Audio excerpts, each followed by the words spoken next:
as a wise man once said, facts don't care about your feelings. And I will say that the argument against free will, in my view, is based upon something broader than just scientific analysis or empirical research. Rather, we can build an argument, I think, from a law of logic, the proposition that P must either be true or false, and it can't be both, it can't be neither. It has to be one or the other.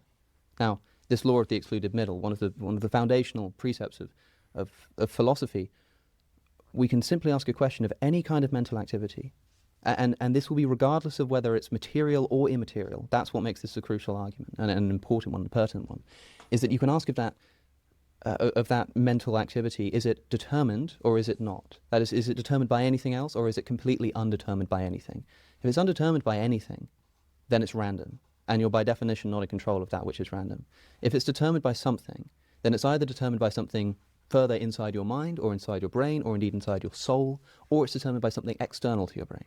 If it's determined by something external to yourself, I should say yourself rather than your brain here to rid this conversation of any implicit materialism, exterior to yourself, if that's what's determining the action, then clearly you're not in ultimate control of that action.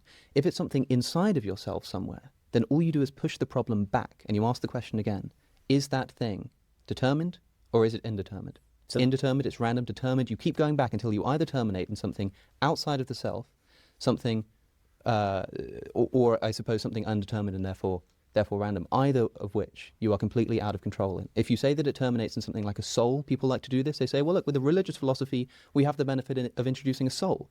That doesn't solve anything. Because you still need to, it's not a matter of having to explain the mechanism by which the soul brings about actions. That may well be a mystery.